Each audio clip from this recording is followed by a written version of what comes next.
Welcome to Uriah Heep, the Magician's Podcast. I'll be covering every studio song the band has recorded and every bonus track that I can find. Each week we'll go over a new song from the beginning to where they are currently, and as they keep adding albums, I'll keep adding shows. Let the deep dive party begin. In the magic garden, some were singing, some were dancing. All right, well, we're back. That was a good break, wasn't it? Oh, I'm glad we took that break. Remember yesterday when we were listening to this song? Feels so long ago. It does. Hopefully we can remember where we were. It's like reminiscing on a photo that you take with an Instamatic camera. So when we last left the magician, he was just getting his birthday wishes, which were great. I love the sound of that. I like the build of it too, because there's a little bit going on musically that kind of builds that you can hear in the background. It's not very prominent, but if you're listening with headphones, you can hear some things building in the background that will come back later on in the song. So I like that they placed it there. Do you think that was about the right length for the birthday? A good build? Yeah, I wasn't really paying attention to how long it went on, but I mean, it couldn't have been more than maybe a minute, 90 seconds or so. Yeah, what do you think? About. But yeah, it's weird because it could be this really like poppy 1, 2, 3, 4 clean thing, but you've got this crazy kazoo thing going over it, which in most circumstances, I mean, everything about it's wrong. It shouldn't be there. It shouldn't work, but it does somehow. Yeah. It's almost like they had the song, they were doing this great song, and then Ken Hensley was like, I'm just going to ruin it by doing a kazoo over it. But it ended up making it even cooler, so they kept it. It's kind of like, did you ever watch Bob Ross paint a picture? Yeah, when he did the tree, he would always put the big tree, right? Yeah. He's like, he paints this beautiful picture, and you're like, oh my God, I love that. It's amazing. And he's like, let's just put a wagon wheel in here. Bob, no, dude, you're going to ruin the picture. Don't do it. And then it would turn out to just be even more brilliant. I kind of think of the same thing of the kazoo. If he would have told me, hey, we're going to put a kazoo in this song, I'd be like, oh my God, no, don't do that. I was just talking about that with my wife. My wife didn't grow up in this country, so there's always these like big parts of like references that sometimes she doesn't get. And it came up just maybe within the last week or so. And I mentioned something about Bob Ross, and she knew of him, but she'd never really seen the show. So I was telling her just about that. He'd have this beautiful vista. He could make the most amazing mountains just by taking that little, whatever it was, the palette knife. The palette knife. Thank you. And he just go with one scrape and you're like, oh my God, it looks like a photograph of a mountain. How did he do that? But then he'd have this beautiful thing. And then he'd say, you know what? I think we're going to put a big tree right here, but a big giant tree in the foreground across the entire picture. And you'd say, no, Bob, what are you doing?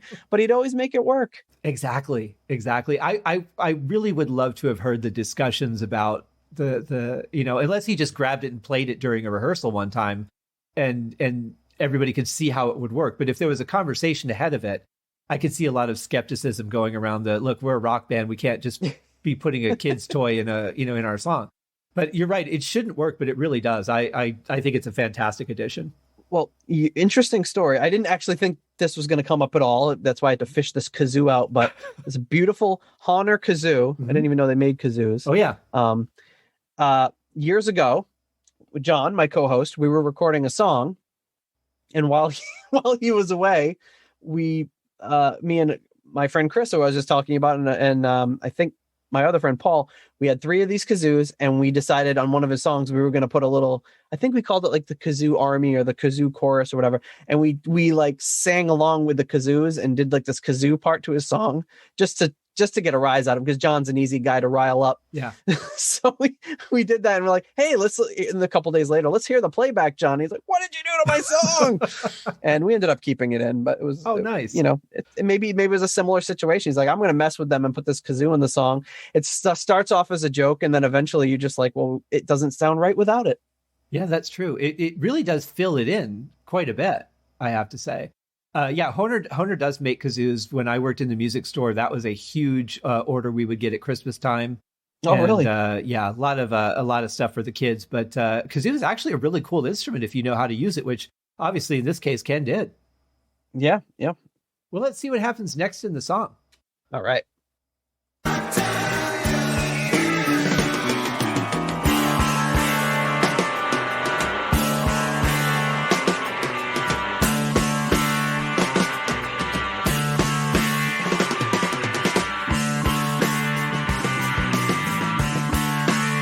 I just want to stop here real quick because what we've got now is we've got Lee Kerslake playing what he was playing in the intro, but instead of playing it on the snare, he's alternating it and playing it with just kick drums on the cymbals.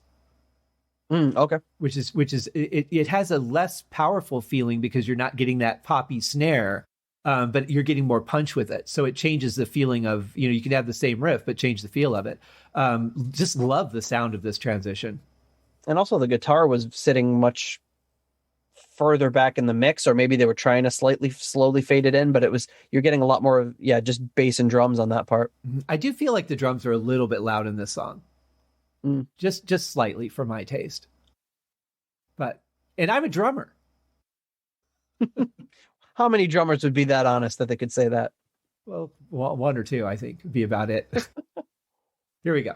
Then at the dead of midnight, as we watched the dancing firelight, the air grew cool, seemed to dull the flame.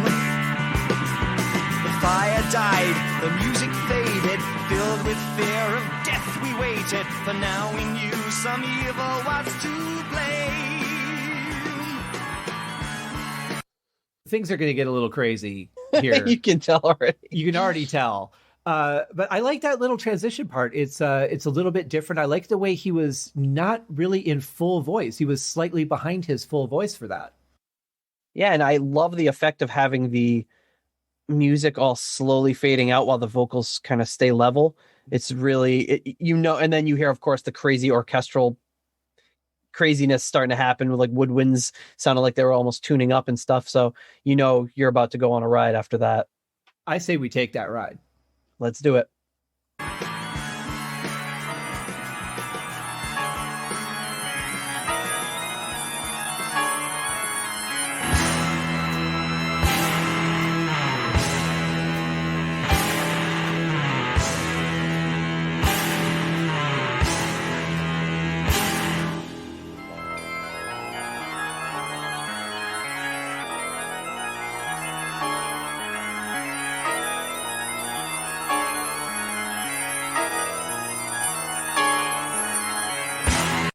Did you hear that low synth in the background? It's just like there's just like a low growl almost. Yeah, I really like that sound. Yeah, I mean, I'm a sucker for any Moog, just about any sound a Moog can make. So that's right in my wheelhouse. That's just such a crazy part, though. You have so many things going on. It almost feels like it could fit in a horror movie, or be a good start to a horror movie, maybe for the opening credits. Just a complete mood shift. I mean, here you're singing this nice happy birthday, and it's this lovely little greeting, and then like the lights just go dim, and you're in a different world. Yeah, it gets really dark all of a sudden. Mm-hmm.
Okay, before it goes any further, there's just so much that happened right there. First of all, you never interrupt a Mick Box solo. That's the absolute rule of this show. It's got to be. Man, that was a crazy ride. Yeah, I mean, the first I don't know how many bars, but the first like maybe 20, 30 seconds of that is just like sounds like pure Hendrix. I don't know if it's the wah. I know you've said Mick Box is very prolific wah user. But yeah, his tone and his playing sounds so Hendrix. And, we talked about the how brave it was to just kind of introduce this kazoo in this really like weird, soulful way. It's also really bold move to just have a guitar solo with no accompaniment other than drums. And the drums are almost doing a drum solo at the same time. So obviously you've got two incredible players playing together and just jamming. It sounds at times like a little naked, but the effect of it is so cool, and their playing is so interesting that it holds your attention. It does. And I saw them do this live the first time I saw them play here in Vegas. And I didn't know they were going to do it. I specifically did not look at any set lists. I didn't get on the internet and have any preconceived expectation. I figured they would do Easy Living and Lady in Black, but I never expected this song. And it was unbelievable live. Absolutely unbelievable. Especially this section.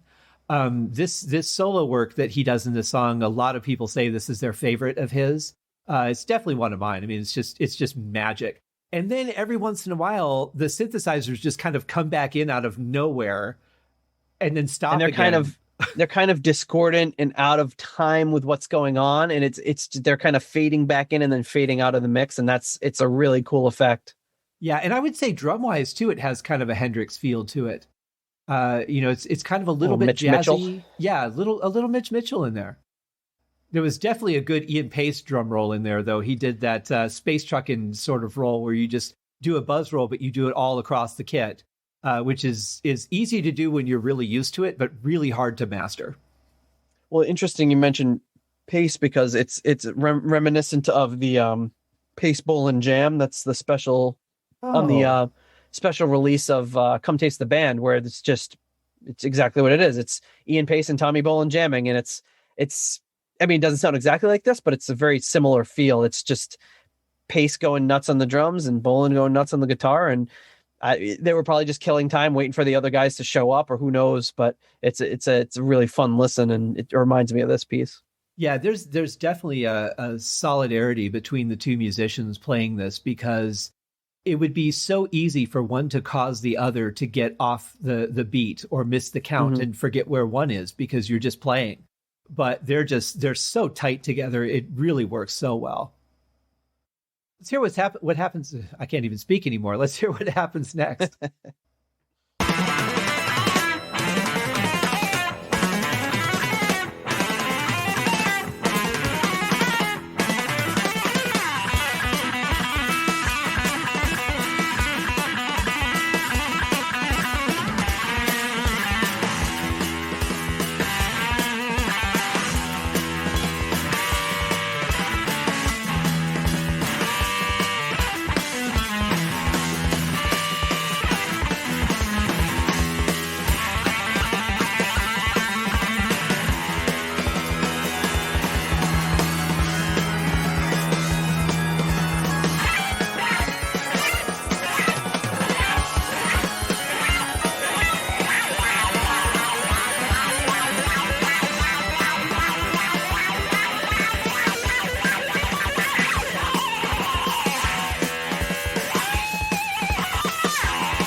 I think that's a good stopping point because, again, so much just happened.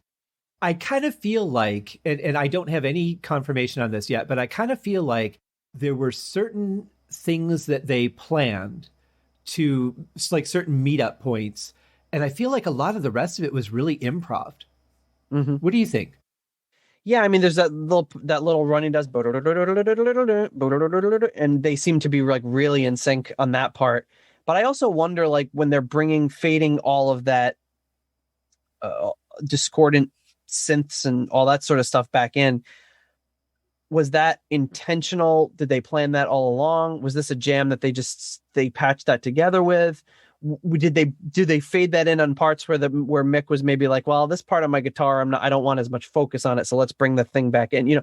Who knows what the actual planning was there, and without actually sitting there and counting it out, I don't know if it was a bars on, four measures on, 4 measures off, or who knows. But yeah, it'd be interesting to know if that was intentional. Yeah, I kind of feel like it's like, all right, we're just going to play, just go off for like 8 bars, and then we're going to meet, and we're going to have this part. That'll be our reconnection, and then we're going to both go off again, and then we're going to come back. It sounds like he's almost like he's kind of vamping a little more on those when the craziness fades back in. Like, it doesn't sound like he's soloing as intensely as he is in the other parts. And this is some of the craziest guitar playing that I've heard Mick do. But I've said it many times on this show. I love that he can just play as crazy as he wants, but it always seems to fit within the song. Whereas I hear a lot of guitar players play stuff that just seems to like be completely disjointed from the music itself. But I have to ask myself the question, is that because I'm just so used to it because I've been listening to the song for 40 years? Being that it's a fairly fresh song for you, what's your take? I mean, I don't know. I just, it's really hard to say. I don't know. I don't know exactly what it's very, I mean, what he's doing is like very wild and improvisational, but I don't know. I'd be really interested to see how did they chart this out for each other? Like you said, did they plan these meetup points, or it's very, I don't know. It's hard to say. Yeah. I think you hit it on the head though earlier with when you brought up Hendrix, because this does feel very, something that Hendrix could have done easily. Oh yeah. Yep. Well, let's see where it goes next. We're still on the roller coaster, so.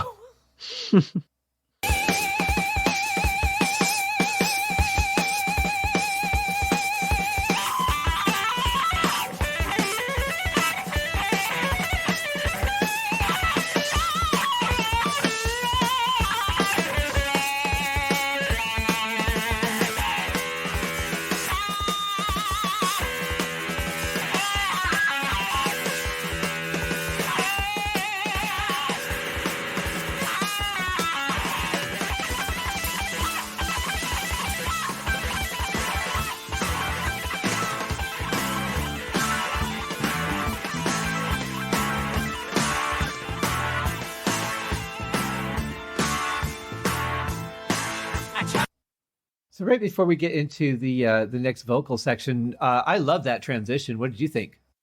Yeah, and I like when he goes up. Not to keep bringing it back to Deep Purple, but I guess that's kind of what I'm here for. But when he's in a beetle, it reminds me of "You Fool No One." Richie kind of does that in that little interlude there. It's very similar, just kind of arpeggio he's doing. I was thinking Child in Time, actually.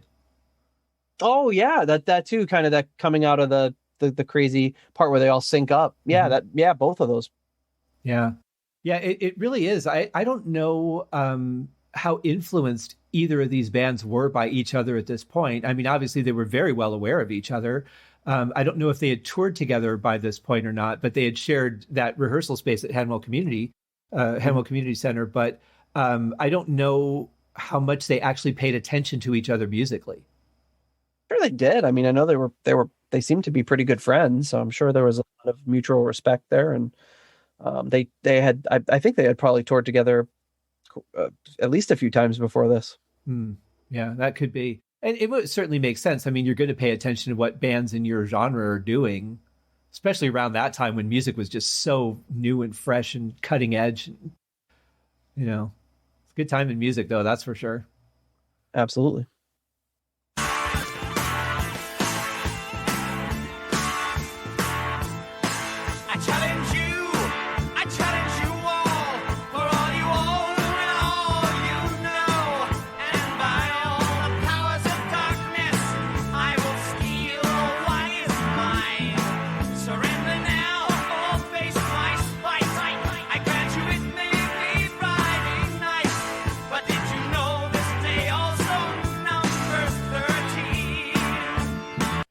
I just want to point out, I love how we've gone from this wonderful party and a celebration of this magician to spite and, idle threats. Like all good birthday parties, it ends with spite. Well, in my family, it would, yeah.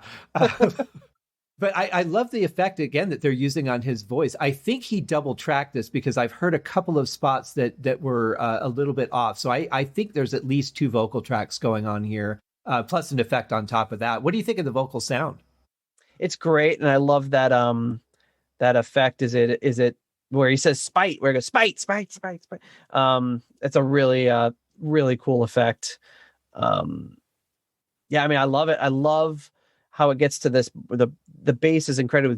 It gets to this really like walking kind of bouncy bass line, which kind of propels the whole thing forward, and it's awesome. It's a great section. It's kind of contradictory to the vocal, though, because the bass sounds almost like just this happily, I'm just going to play this bass line while I'm walking down this path. Feels really good. And then the vocals are like, I'm going to smite you. Yeah.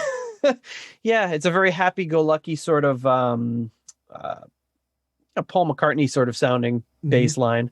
Yeah. And the lyrics are very are more Dio than McCartney. Right. They should have worked together on something. That would have been interesting. Dio McCartney collaboration. Yeah. Yeah.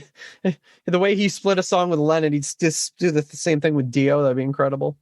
I can't see McCartney singing about like never ending wheels and burning things, and it would have been fun. My love is like a wheel. Let me roll it,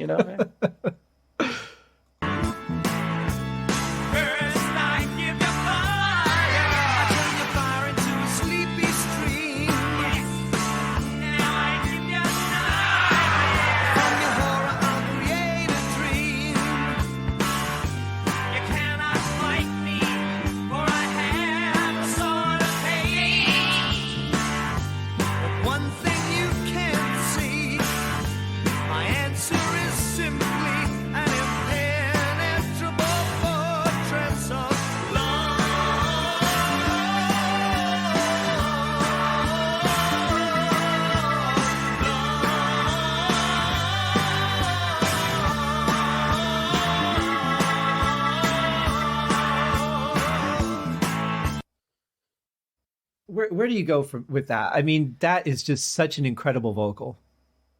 Yeah, and I love the beginning part of that section where there's kind of a like a call and response almost, where he's saying something and they're singing back to him.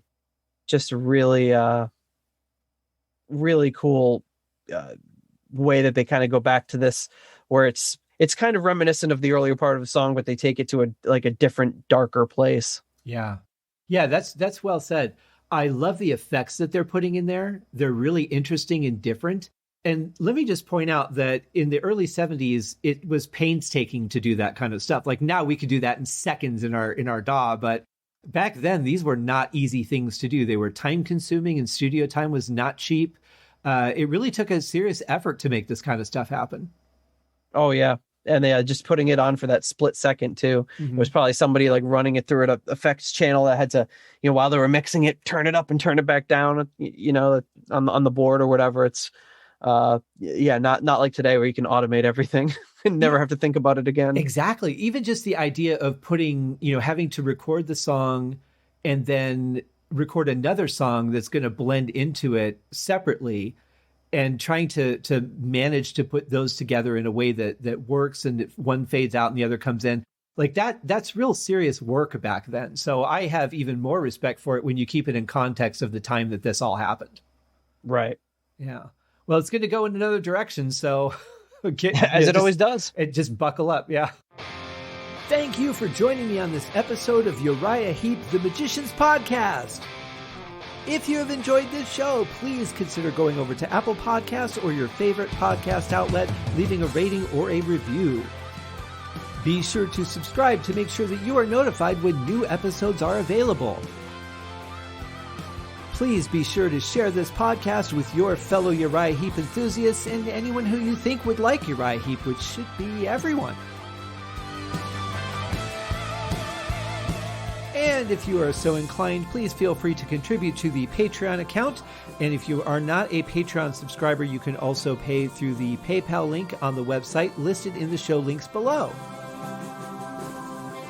I would also like to thank Uriah Heep for their very generous support of the show, and thank you guys for listening. We'll see you in the next episode.